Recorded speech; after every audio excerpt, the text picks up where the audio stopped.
Okay, so tayo po ay mananampalataya. Okay? Maniniwala tayo, ang mga lalabas sa bibig natin, mangyayari. Sabihan mo nga ang iyong katabi, mangyayari. Okay, ready? I declare that as I love the Lord, His unfailing love surrounds me, strengthens me, and secures my every step. As I diligently seek Him, I will surely find Him. Unstoppable riches and honor, enduring wealth and lasting prosperity are mine. No barrier, no opposition, and no limitation can block the blessings that flow from His presence. I declare that I walk in divine favor, carrying heaven's abundance wherever I go. My life is marked by honor, prosperity, and unstoppable grace that cannot be denied or diminished. Wisdom crowns me with strength. Favor opens doors before me, and abundance follows me all the days of my life. These are my declarations. In the name of my Lord and Savior, Jesus Christ. Amen. Sige, sabihan mo ang tatlong tao. Pabanal ka ng pabanal, payaman ka ng payaman, pa-level up ka ng pa-level up. Pabanal ka ng pabanal, payaman ka ng payaman, pa-level up ka ng pa-level up. Sige po, kayo po ay makakaupo na.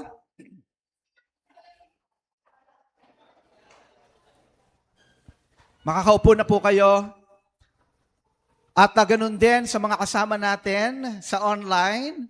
For your information, ang Christ the Rock, tayo po ay merong online ministry at ito ay matatagpuan sa ating FB page. So pwede nyo din pong sundan ang mga gawain natin online. But we are here right now sa ating on-site. Praise God. At ito po ay nandito sa Christ the Rock Main. We are Christ the Rock family. Tayo po ay nag-i-exist. Nandito tayo ngayon. Nais natin na ma-develop ang ating relationship kay God. Kasi ito po ang naging missing link. Hindi na natutunan ng tao na magkaroon ng relationship kay God. Ang naging focus ng tao ay ang physical realm. Sabihin nga po natin, physical realm. One more, sabihin natin, physical realm. Kaya nga lang, hindi lang tayo nabubuhay sa physical dimension. Merong spiritual dimension. Hindi natin nakikita, pero yan ay nag-e-exist.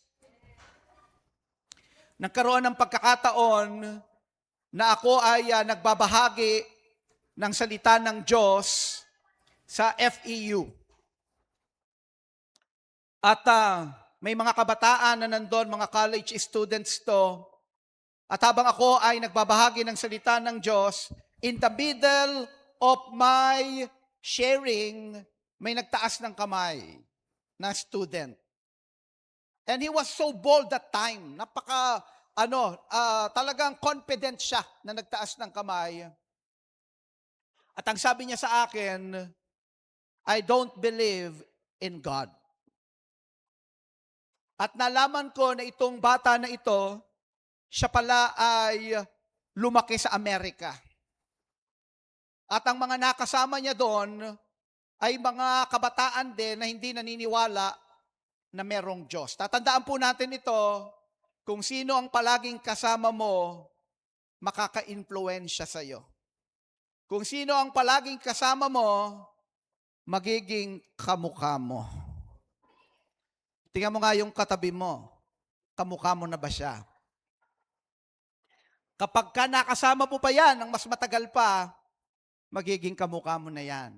Maaring hindi talaga yung physical pictures, pero yung pag-uugali, yung mga gawi, kung paano magsalita, kung paano mag-isip, ikaw ay kanyang may influensyahan.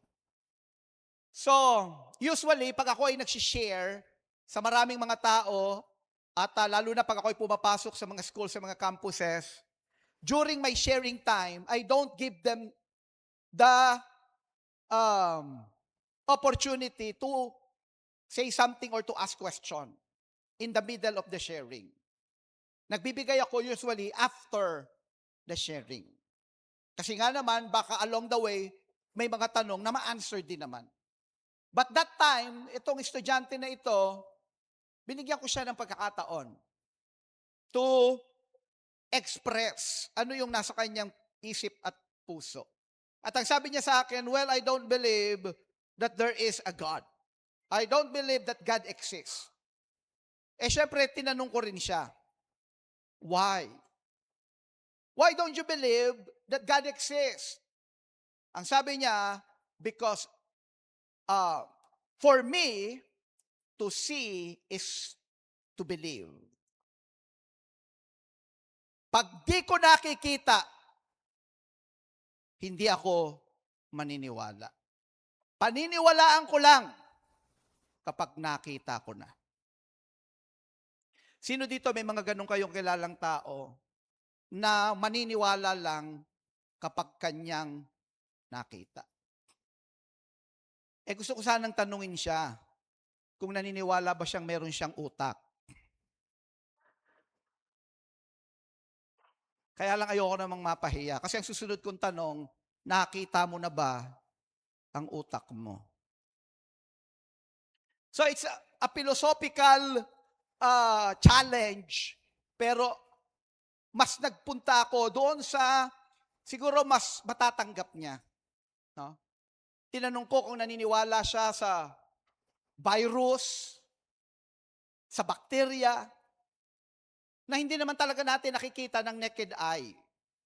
Maaring pwedeng makita pag gumamit tayo ng mga instrumento, pero karamihan ng tao, walang pagkakataon na makita ang maraming mga bagay na hindi nakikita. Actually ngayon, may mga nakikita akong gumagamit ng cellphone. At maaring ang mga cellphone na meron kayo ay merong internet. At pwedeng sumasagap yan sa iba't ibang mga source. Katulad dito sa church, meron tayo ditong Wi-Fi. At merong source na pinanggagalingan yan. At nakakarating sa inyo. Pero hindi nyo nakikita. So, ang ibig sabihin, sa totoo, sa mundo na ginagalawan natin, may mga visible, nakikita natin, tangible, nahawakan natin. Pero napakarami sa ating buhay ang hindi natin nakikita, invisible, intangible, pero totoong-totoo na nandyan, nag-i-exist. Tama po ba? Sabihan mo nga ang iyong katabi, kapatid, may tama ka.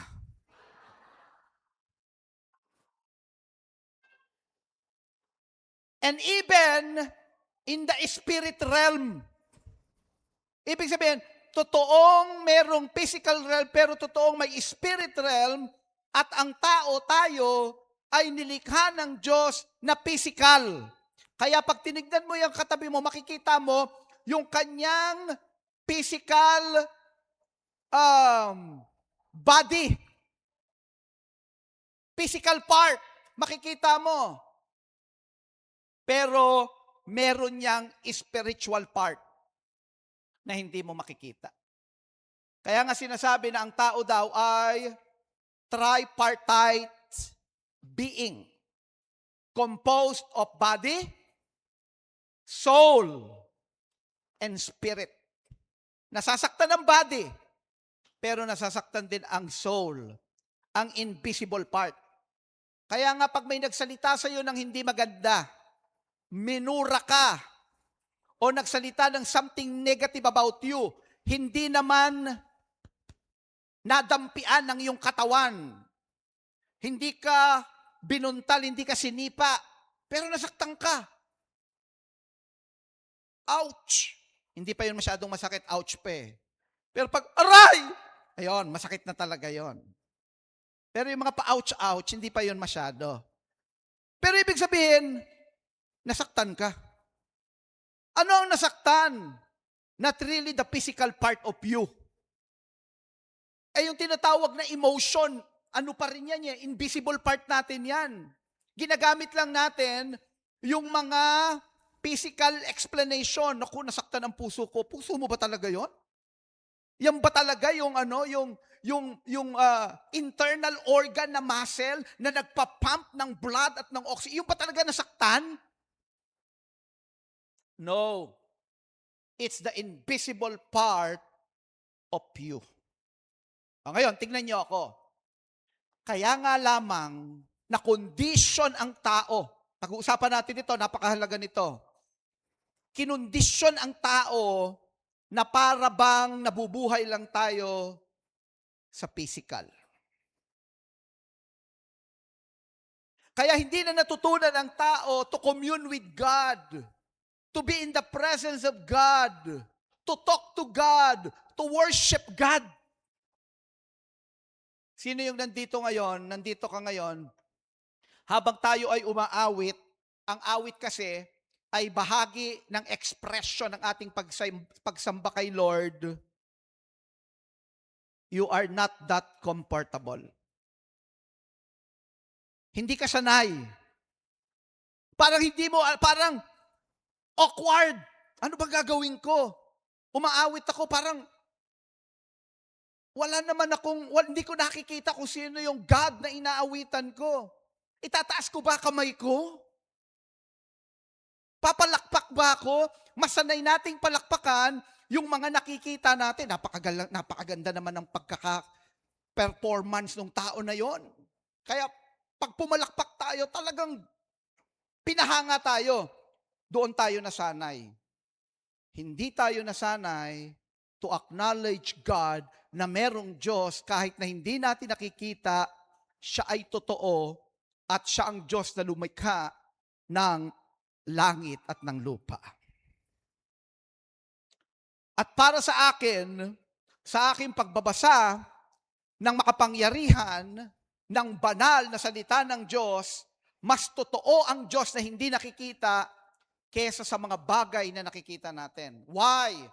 Because one day, ang mga bagay na nakikita natin, lahat yan ay maglalaho.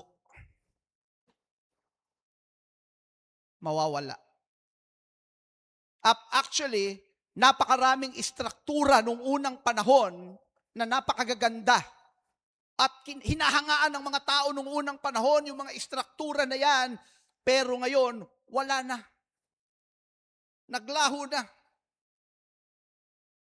Pero ang Diyos na pinakamakapangyarihan sa lahat, siya ay eternal, mawawala na ang lahat. Pero one day, we will meet our Creator, our God. Kung kaya't nandito ang Christ the Rock, gusto nating maibalik yung relationship natin kay God. Matutunan muli ng tao, makipag-usap kay God, to commune with God. At naniniwala tayo kapag tayo ay may relasyon, matibay, malalim na relasyon sa Diyos, nananampalataya tayo sa Kanya, mararanasan natin siya. Mararanasan natin ang mga pagpapala niya, mararanasan natin ang Kanyang kapangyarihan. At dito sa Christ the Rock, may mga tao na unti-unti natututunan natin na mahalin si Lord. Yan ang iniutos sa atin, to love. The greatest commandment is not, hindi tayo inuutusan, not to commit murder. It's not the greatest commandment. Do not steal. That's not the greatest commandment. The greatest commandment is to love the Lord your God with all your heart, with all your mind, with all your soul, with all your might. That's the greatest commandment. At nandito ang Christ the Rock para maibalik natin yan. Para pag tayo mananalangin, pag pumikit ka, alam mo na meron kang kausap na Diyos. Amen. Pag pinapasigaw tayo ng hallelujah, ang ibig sabihin lang ng hallelujah, yan ay salitang Hebrew na ang ibig sabihin, praise the Lord. Ang ibig sabihin, ang papuri ay para sa Diyos. Sabihin nga natin, hallelujah. Sabihin nga natin, praise the Lord. Pero alam niya, minsan pag narinig niya ng tao, ano ba naman yung salita mo? Yung mabuti, nagiging masama. Yung masama, nagiging mabuti. Pero pag nagmura, okay lang. May mga magulang pa nga nung narinig na nagmura yung anak. Grabe, ang anak ko napakahusay. Ang tatas magmura. Mas malutong pa sa chicharong baboy ng Bulacan. Yung mga negative nagiging positive, yung positive nagiging negative, pero binabago tayo ni Lord. Sino yung nandito ka ngayon, ang nais mo, baguhin ka ng Diyos. Kaya ngayon yung binabanggit natin, hindi ito hinugot sa hangin. Pabanal ka ng pabanal, payaman ka ng payaman, pa-level up ka ng pa-level up. Aayusin talaga ni Lord ang buhay natin. Amen. Kaya kapag sinabi mo yon, huwag mo lang sabihin, ako ano ba naman yung poging-pogi na bishop na yan, pinapaano kami ng pabanal na pabanal, payaman ng payaman. Pa-level up ng pa-level. Totoo kaya yan? Mangyayari kaya yan? Sabihan mo nga ang iyong katabi, mangyayari yan sa buhay mo. Sabihan mo nga ulit, pabanal ka ng pabanal, payaman ka ng payaman, pahusay ka ng pahusay. Tignan niyo po ako, kaya nga lamang, hindi yan automatic.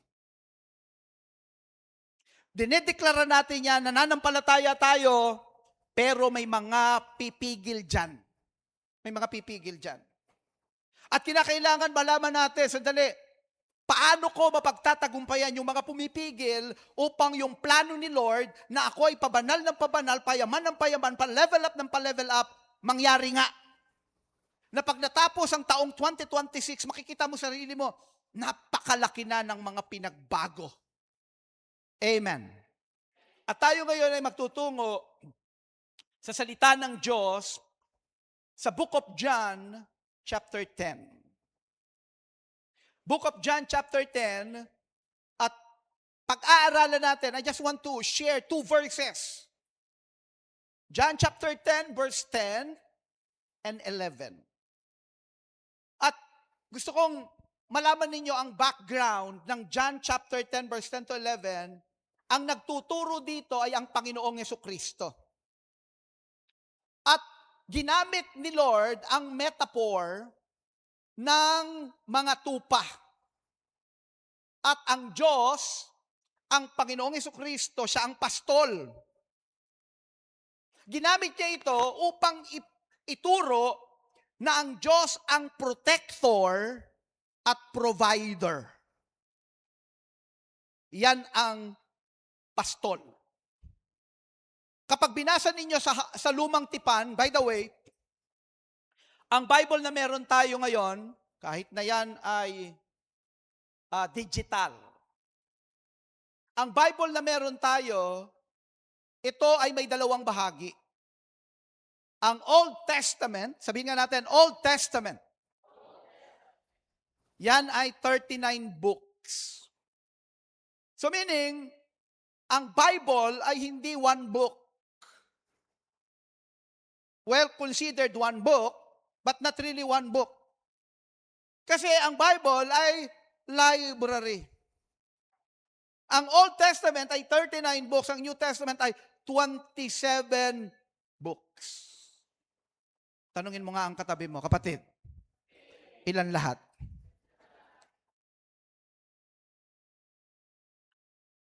Ha?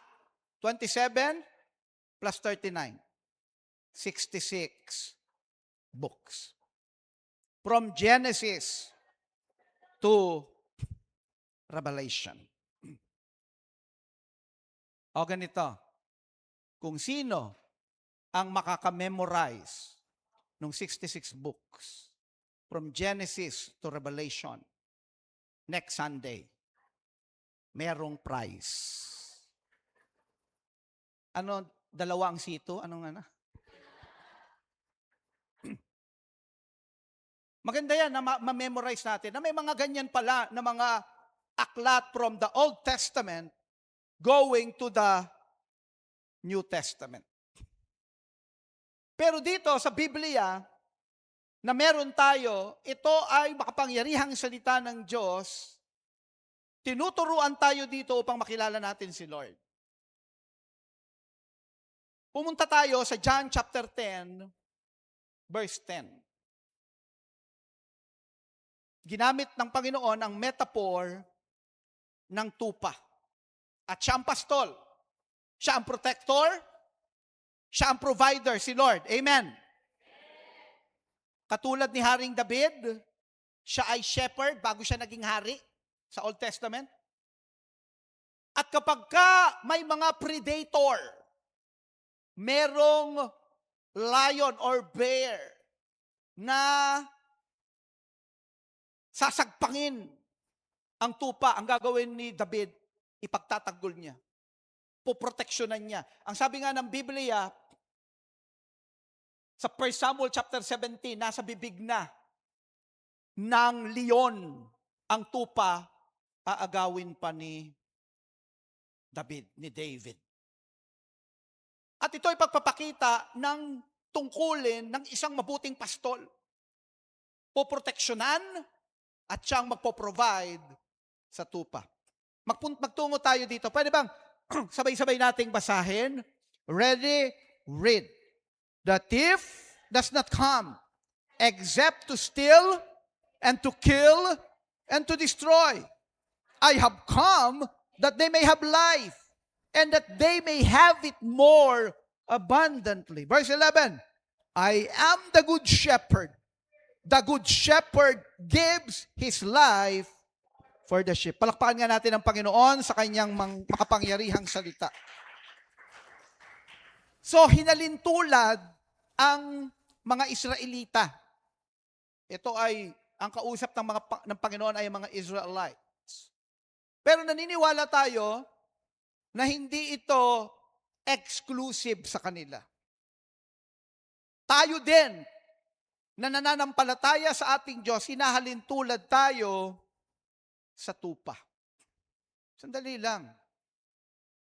Hindi kasi ganon kadami ang tupa dito sa bansang Pilipinas. Mas familiar tayo sa kambing kaysa sa tupa. Actually, kapag nakakakita, meron kaming mga apo. By the way, meron kaming 5 mga apong mga lalaki. At ang pinakamatanda ay 7 years old. At kapag nakakakita sila ng tupa, sila ay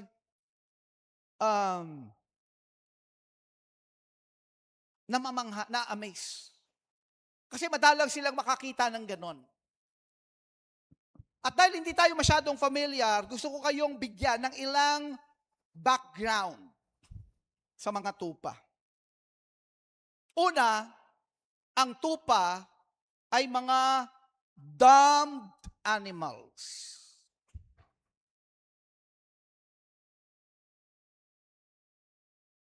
Bobo.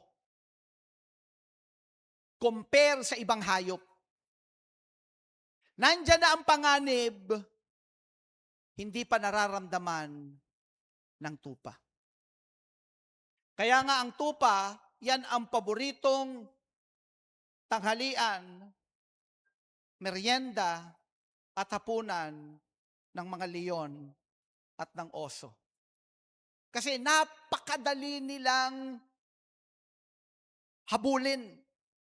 Napakadaling kainin ng mga predator ang mga tupa.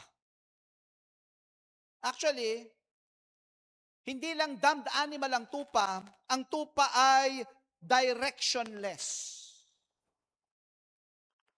Sino dito nasubukan mo na iligaw ang alaga mong pusa o ang alaga mong aso, pag hindi mo yan inilayo ng malayong-malayo, magugulat ka, mauuna pa sa'yo yan. Bakit? Para silang may GPS. Parang may Waze.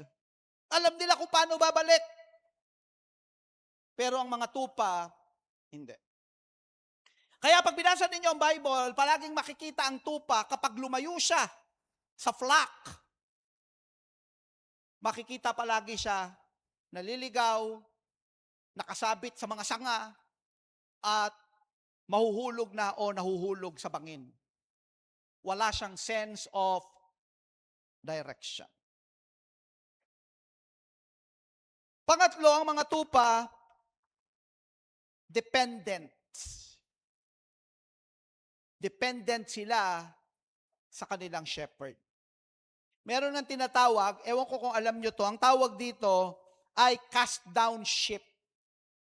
Ang ibig sabihin ng cast down ship, pag ang tupa napahiga,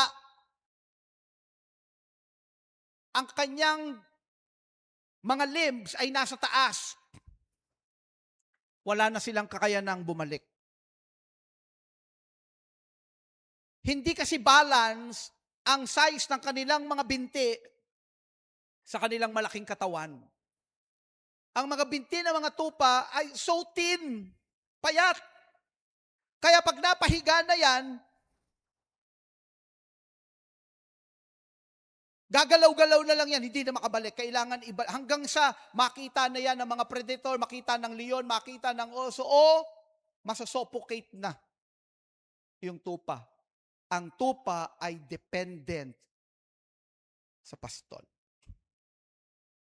At napakabobo pala ng tupa na pagka pala ito ay dinala sa batis, sa source of water, iinom yan, kailangan pigilan ng pastol. Kasi pag hindi pinigilan niya ng pastol, sasabog na lang ang tiyan. Saka iinom. May mga tao, kailangan pigilan mong kumain. Sabihan mo nga ang katabi mo, ikaw ba yon? Ikaw ba yon?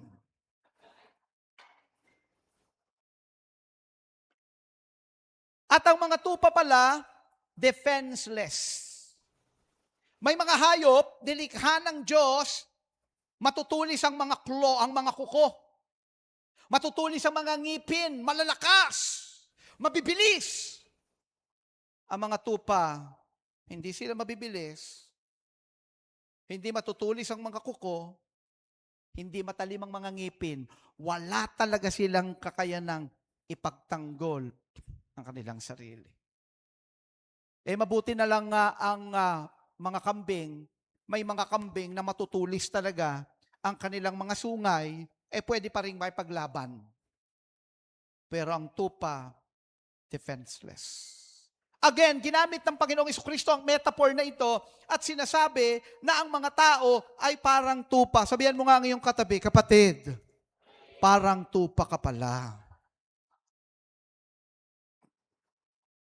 Hindi nyo ba napansin ng tao, patungo na sa kapahamakan?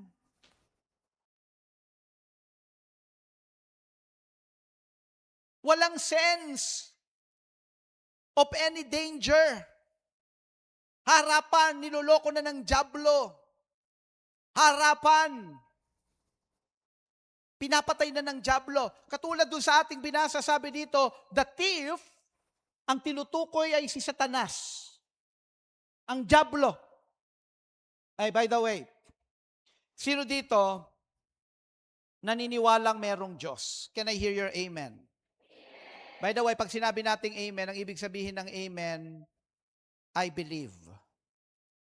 Pag sinabi mong amen, ang sinasabi mo, I believe. Kaya nga pag nagpe-pray tayo, pinananampalatayaan natin yung prayer, kaya ini-end natin yung prayer saan? Amen. Pagka sinabi natin amen, pangalawa, ang ibig sabihin nun, I agree. And there's power in agreement. At pangatlo, pag sinasabi natin amen, ang ibig sabihin nun, I receive. Tinatanggap ko yan sa aking buhay. Kaya nga ang sabi ng Panginoon, ang sabi ng salita ng Diyos, you do not have because you do not ask. We need to learn how to ask and to receive from God. And every time we say amen, meron niyang impact. Tandaan natin, nasa physical realm tayo, tama?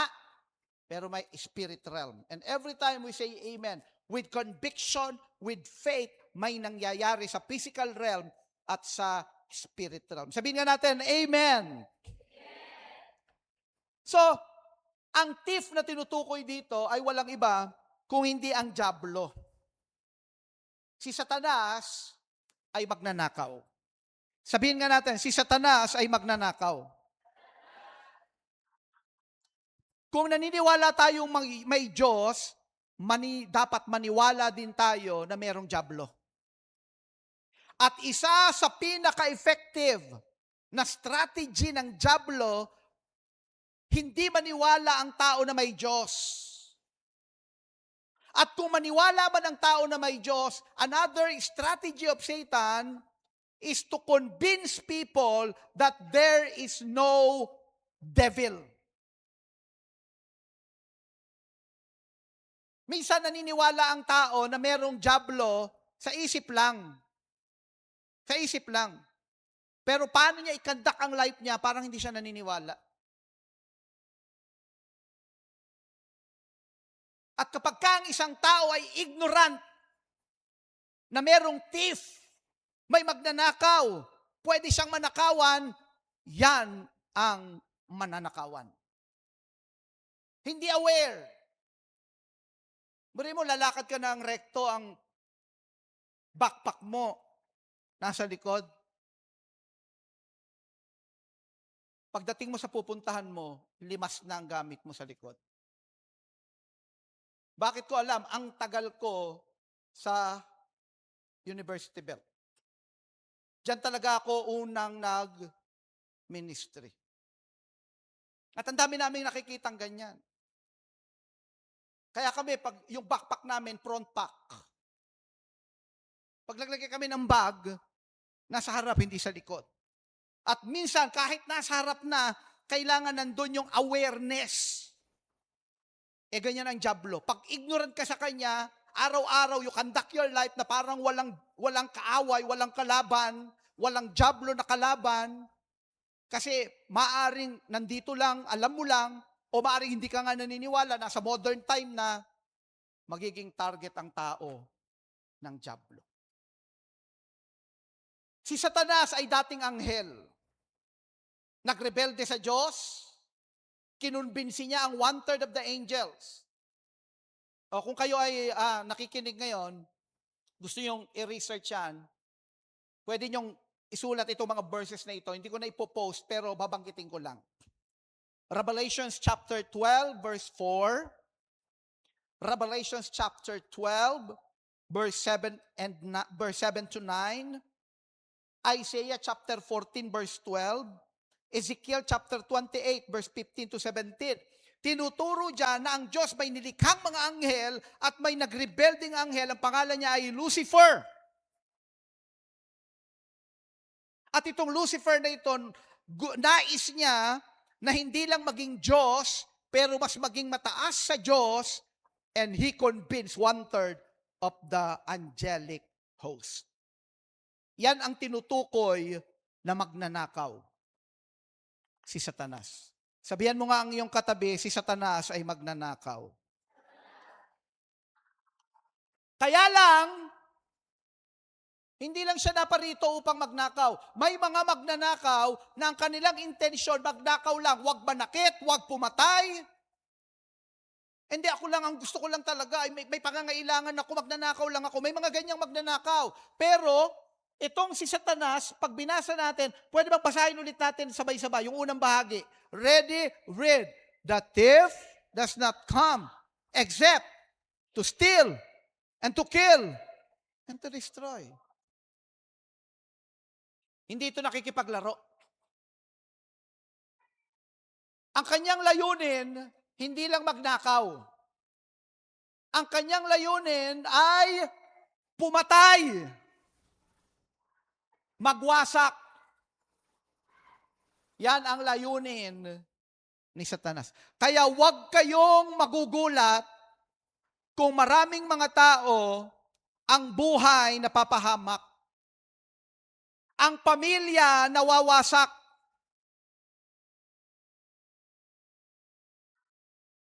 During my early 20s, exposed na ako sa campus ministry.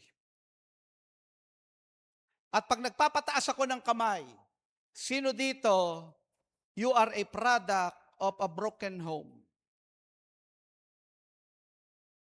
During my early 20s. Sa mga campus, sino dito ang product of a broken family, of a broken home? May mga magtataas na iilan. Alam niyo kung bakit? Natuklasan ko. Bakit iilan ang nagtataas? Una, Maaring mas marami. Kaya lang, yung iba nahihiya. Pangalawa, kaya konti lang ang nagtataas kasi napakarami pa ring buong pamilya nung unang panahon. Pero nagulat ako. Ngayon, pag pinapataas, sino dito, you are a product of broken family, of broken home. Mas marami ang nagtataas. Bakit? Kasi meron ngang magnanakaw eh. May kalaban. At siya hindi pa rito, ang sabi ng Biblia, upang magnakaw. Sandali, anong nanakawin ng dyablo sa'yo? Ang nanakawin ng dyablo sa'yo ay yung mga bagay na mahalaga. Hindi papasok ang magnanakaw sa isang tahanan, sa isang bahay, at pagkatapos, nasa babasurahan dito, nanakawin ko. Ang hahanapin ng magnanakaw, yung mga valuable, mahalaga. Kaya nga ang dyablo, ganito gagawin ng dyablo. Ang isang strategy ng enemy is to make you believe na yung mga valuable, not valuable. Kaya babaliwalain mo. Tingnan niyo po ako mabuti. Tingnan niyo ako mabuti. Mahalaga ba ang relasyon sa pamilya? Pero ang gagawin ng dyablo para manakaw niya yan, gagawa siya ng pamamaraan na paniniwalain ka na may mas mahalaga pa dyan. Hindi naman talaga yan mahalaga. Huwag kang magbigay ng panahon sa relationship mo inside the family. Lumabas ka na lang. Gumala ka na lang. Spend more time sa paglalaro mo ng online, ng video. Yan ang mahalaga. Sige. Sige pa. Kaya napakaraming mga tao na walan ng communication sa loob ng tahanan. O, tingnan niyo po ako.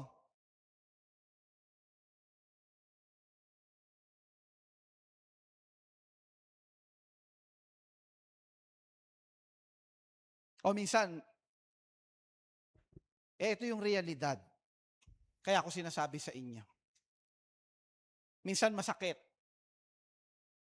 Minsan mahirap pakinggan.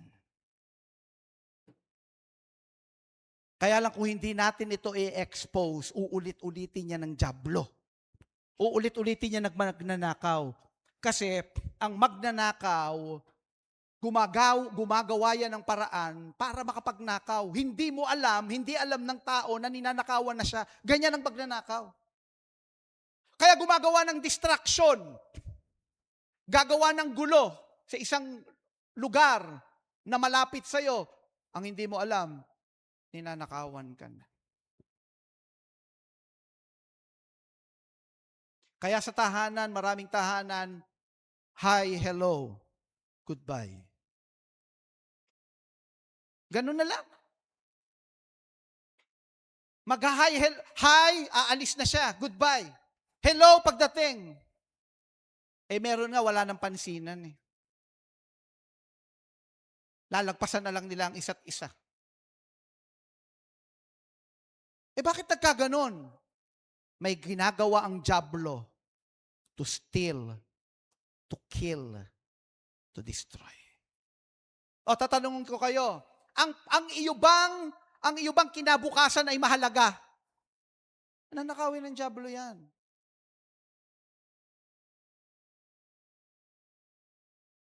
Maglalagay yan ng katamaran sa puso mo.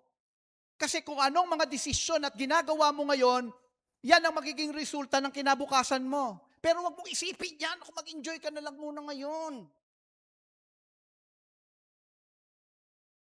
Di ba rin ang tamad, wag lang pagod.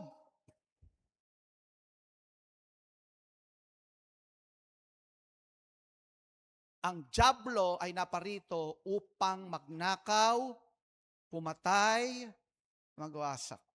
At tayo, sa church natin, we are in the ministry of deliverance. At kitang-kita natin yan. kung paano ginagawa ng dyablo. Kaya pala ang sabi ni Apostol Pablo, ang sabi niya sa Ephesians chapter 6, our struggle is not against flesh and blood. Totoo, may mga struggle talaga tayo sa physical, pero may mas malalim. At hindi natin pwedeng labanan yan ng physical. Kinakailangan natin ng tulong ni Lord. Amen. Sabihan mo nga ngayong katabi, kailangan mo ng tulong ni Lord. Ay mabuti na lang, may pangalawang bahagi. Ang sabi dito, the thief does not come except to steal and to kill and to destroy. Pwede ba nating basahin ng sabay-sabay yung pangalawang bahagi? Ready, read. I have come that they may have life and that they may have it more abundantly. Merong kalaban, magnanakaw na parito upang magnakaw, pumatay, magwasak, pumuksa. Pero mabuti na lamang ang sabi ng Panginoong Jesucristo, ako ay naparito. Kung ang dyablo, siya ay nilikha. Ang Panginoong Jesucristo, He is the second person of the Godhead. Siya ay Diyos na nagkatawang tao. May kakayanan talaga ang dyablo, magnakaw, pumatay, pumuksa. Pero the second person of the Godhead, we believe in one God, in three distinct persons. The second person of the Godhead, our Lord Jesus Christ, siya ay may kakayanan na gawin ito. Anong kakayanan ng Panginoong Jesucristo? Ang sabi niya, I have come that they may have life and that they may have it more abundantly. Siya daw ay naparito upang magbigay ng buhay. Sa salitang Greek, yung original word ng salitang life, Zoe. Sabihin natin, Zoe. Tuwing mababasa ninyo sa Bible, sa New Testament, ang salitang eternal life, everlasting life, one word lang yan sa Greek. Zoe. So ang sabi ng Panginoong Jesucristo, naparito ako upang magkaroon ka ng Zoe, upang magkaroon ka ng buhay na walang hanggan. Kasi nagkasala ang tao nung unang panahon, si Adan at si Eva, at ang sabi ng Panginoon, if you will eat the forbidden tree, you will surely die. Hindi lang yung physical death. Kaya nga ang tao, mamamatay physically, pero hindi lang yung physical death. Dahil sa ginawa ni Adan at ni Eva na pagsuway sa Diyos, ang kaluluwa ng tao mabubulig sa apoy ng impyerno. The wages of sin is death. Kaya kinakailangan dumating ang anak ng Diyos, ang Panginoong Jesucristo, ang alay niya, siya ay namatay sa krus ng Kalbaryo, meron siyang iniaalay na regalo, Zoe. Ang mananampalataya sa Kanya, bibigyan niya ng Zoe, eternal life. Hindi yan sa pamamagitan ng religion. Huwag kayong magkakamali na pag nagpunta kayo dito sa Christ the Rock, nagpa-member kayo sa Christ the Rock, nagpa-member kayo sa kung anumang religion, magkakaroon ka ng eternal life. Hindi kayang ibigay yan ng religion. Ang Panginoong Jesucristo lang ang kayang magbigay niyan. Kaya ang sabi ng Panginoong Jesucristo, John 14:6, I am the way, I am the truth, I am the life. No one comes to the Father except through me. Walang makaparoroon sa Ama, walang makaparoroon sa langit, maliban sa Panginoong Jesucristo. Siya ang nagbibigay ng Zoe. Pwede bang palakpakan natin si Lord? Napakabuti ng ating Panginoon. Tignan niyo ako, hindi lang Zoe ang gustong ibigay ni Lord. Kasi ang sabi dito, I have come that they may have life and that they may have it more abundantly. Sabihin nga natin, more abundantly.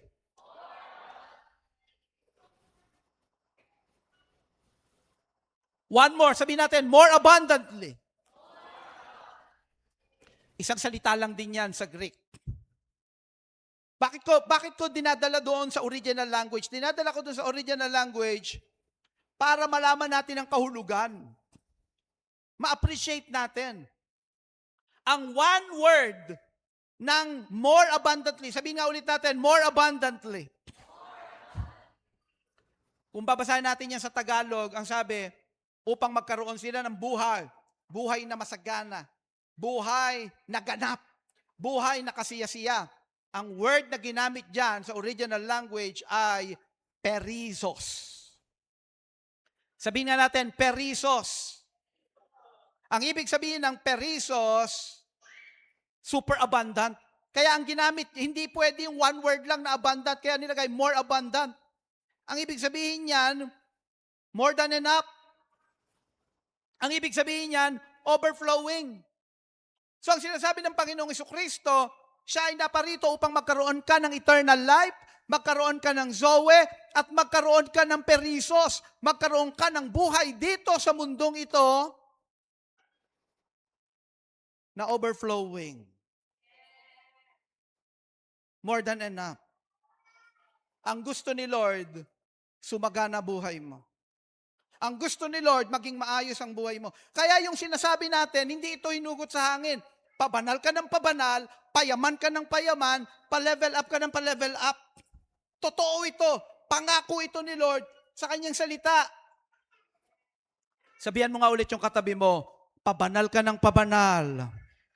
Payaman ka ng payaman. Pa-level up ka ng pa-level up. Alam mo mangyayari? Kung matututunan ng taong magkaroon ulit, mapanumbalik ang relasyon ng tao sa Diyos. Mapatawad ang tao sa kanyang mga kasalanan. Bakit mapapatawad? Binayaran na ni Lord Jesus Christ sa cross of Calvary ang kaparusahan ng ating mga kasalanan. Pagka nagkaroon tayo ng relasyon sa Diyos, nabayaran ang kaparusahan ng ating mga kasalanan, matatanggap natin yung Zoe life. Matatanggap natin yung perisos. Unti-unting babaguhin ni Lord ang buhay natin. Pasasaganahin tayo ng Panginoon. Pagpapalain tayo ng Panginoon. Bakit? Tingnan niyo po ako. Kasi ikaw din ang gagamitin ng Panginoon para maging pagpapala para sa buhay ng iba. You will become an instrument of God's blessings. Can I hear your amen? Dito na ako magtatapos sa verse na ito. And then, magkakaroon na tayo ng challenge after this. 2 Corinthians chapter 8, verse 9. 2 Corinthians chapter 8, verse 9. Pakinggan niyo po ito. Pero pagkakaya niyong i-post, pakipost nga ito. 2 Corinthians chapter 8, verse 9. Ano pong sabi? Babasahin ko sa Tagalog. Mamaya kung kayang i-post, tingnan natin sa English. Sa Tagalog, ito yung sabi. Sapagkat nalalaman ninyo ang biyaya ng ating Panginoong Jesucristo. May biyaya si Lord. Sabihan mo nga ang katabi mo, may biyaya si Lord. Ulitin ko. Sapagkat nalalaman ninyo ang biyaya ng ating Panginoong Jesucristo, na bagaman siya'y mayaman. Sabihin mo nga, si Lord mayaman. Ulit, sabihin mo, si Lord mayaman. Na bagaman siya'y mayaman, subalit alang-alang sa inyo, ay naging dukha. Aba, si Lord mayaman. Ang Panginoong Jesucristo galing sa langit nagkatawang tao. Hindi nga siya ipinanganak sa palasyo. Saan siya ipinanganak? Buti nga kung sabsaban siya may-ari. Hindi Nakitira nga lang dun. Kasi walang matuluyan sa Bethlehem. Ang sabi dito, subalit alang-alang sa inyo, ay naging dukha, naging mahirap, upang sa pamamagitan ng kanyang kadukhaan o kahirapan, ay maging mayaman kayo.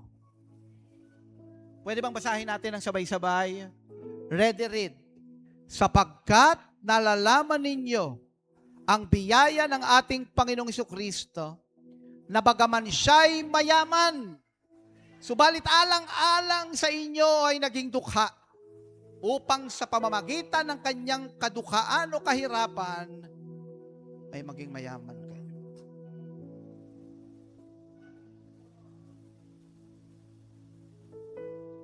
Kaya lang kailangan magkaroon ka ng relasyon sa Kanya. Makilala mo siya. Manampalataya ka sa Kanya. Magtiwala ka sa Kanya. Tingnan niyo ako. Lalong-lalo na sa mga kabataan na nandito, aayusin ng Panginoon ang buhay mo. Pero ang gagawin ng dyablo, nanakawan ka niya. papatayin ka niya, ang buhay mo, ang pamilya mo, ang pangarap mo. Kaya nga alam niyo, nakakalungkot. Tingnan niyo akong mabuti. Nakakalungkot. Dahil sa technology, ginagamit ng diablo ang technology. Napakaraming mga tao ngayon, hindi lang kabataan, hindi lang mga kababaihan, hindi lang mga kalalakihan, nahuhook sa pornography, mga malalaswang mga babasahin, malalaswang mga larawan, malalaswang mga panoorin. Nasa ministry tayo ng deliverance. Kapag ka nagpe-pray tayo sa mga tao, una, kinakausap muna natin, anong gusto mong ipag-pray ko sa'yo? Ano bang nararanasan mo? Nakakagulat. Hindi na wala na pinag-uusapan, matanda, bata, babae, lalaki.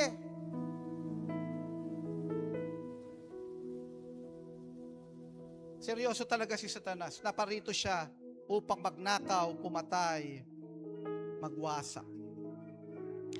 Pero sa umagang ito, naniniwala ako, may mga nandito ngayon, ayaw mo na. Gusto mong maglagay ng ultimatum sa buhay mo, tama na. Gusto ko mong sumunod kay Lord. Gusto kong maiayos ang buhay ko. Early 20s, nangangaral na ako sa salita ng Diyos. 53 na ako ngayon. Ito ang na-realize ko. Tuwing ako'y mangangaral, may dalawang klase ng tao. Una, gusto pang mag-stay sa kanyang sitwasyon.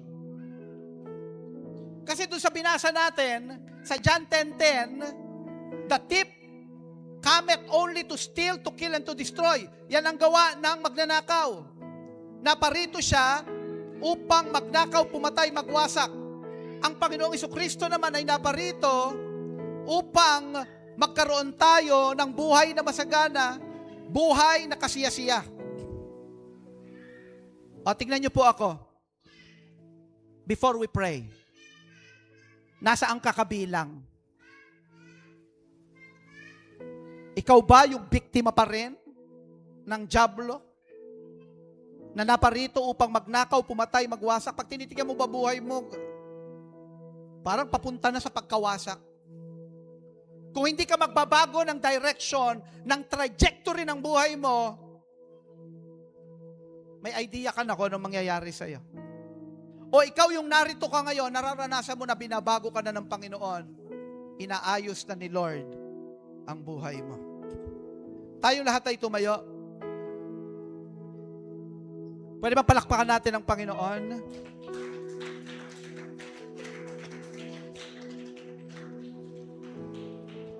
Sige, tayo po ay pumikit. Pikit natin ang ating mga mata. Ito ay tanda ng ating paggalang sa presensya ng ating Diyos. At habang ikaw ay nakapikit, huwag mo na munang pansinin ang katabi mo, kaibigan mo man yan, o kung sino man yan. Wala siyang kakayanan na ayusin ang buhay mo. Wala siyang kakayanan na bigyan ka ng Zoe, eternal life. Wala siyang kakayanan na bigyan ka ng perisos, more abundant life. Si Lord ang may kakayanang magbigay sa iyo. Kaya sa maiksing pagkakataong ito, pwede bang i-focus mo muna ang iyong isipan at puso sa Kanya? Kung nakikita mo, nagiging biktima ka ng diablo, ni Satanas, nagnanakaw, pumapatay, sumisira sa buhay mo, sa kinabukasan mo, sa pamilya mo, ito yung pagkakataon na lumapit ka sa Panginoong Jesucristo dahil siya ay naparito upang ikaw ay bigyan ng buhay. Buhay na masagana, buhay na ganap, buhay na kasiyasiya, super abundant, overflowing. Ano ang dapat mong gawin? Gumawa ka ng covenant sa Kanya, pakikipagtipan, pakikipag-isa. Mananalangin tayo. At sa ating pananalangin, sasabihin mo, buong puso may pananampalataya, sasabihin mo, Lord Jesus, kailangan kita, tinatanggap kita, kinikilala ko ang ginawa mo sa aking buhay, at naniniwala ako, simula ngayon, aayusin ng Panginoon ang relasyon mo sa Kanya. Babaguhin ka niya, at siya rin ang may kakayanan na baguhin ang iyong pamilya, ang iyong kinabukasan. Sino po dito nakahanda kang gumawa ng pakikipagtipan, pakikipag-isa sa Diyos na hindi natin nakikita, pero siyang Diyos na pinakamakapangyarihan sa lahat? Nais ko kayong pangunahan sa panalangin. Pwede mo bang sabihin, buong puso at may pananampalataya, pwede mo bang sabihin, Lord Jesus Christ, patawarin mo ako sa lahat ng aking mga kasalanan. Nananampalataya ako sa iyo. Lord Jesus Christ, tinatanggap kita bilang aking Diyos at tanging tagapagligtas. Baguhin mo ang buhay ko. Baguhin mo ang pamilya ko. Ihanda mo ang aking magandang kinabukasan. Simula ngayon, paglilingkuran kita at sasambahin kita habang ako'y nabubuhay. Hayaan nyo, ipanalangin ko kayo, Lord, pagpalain nyo po ang lahat ng naririto ngayon, gumawa ng pakikipagtipan sa iyo. Nanalangin, nakipag-isa sa iyo, Panginoon. Naniniwala po ako, you honor their faith, you honor their commitment, you honor their prayers. And starting today, Lord, reveal yourself to them, O God. May your blessings flow, O God. Demonstrate your power in their lives and in their families, Lord. And I pray for your divine protection to be upon them. At ihanda mo na nga po ang magandang kinabukasan na nakalaan para sa kanila. Pinangako mo, Panginoon, sinabi mo sa iyong salita, I know the plans I have for you, plans to prosper you, not to harm you, plans to give you hope and a better future. Marami pong salamat, Panginoon, sa umagang ito. We give you glory, we give you honor, to you alone all the worship. In the mighty, most precious, powerful name of our Lord Jesus Christ we pray. Amen, amen. Palakpakan natin si Lord.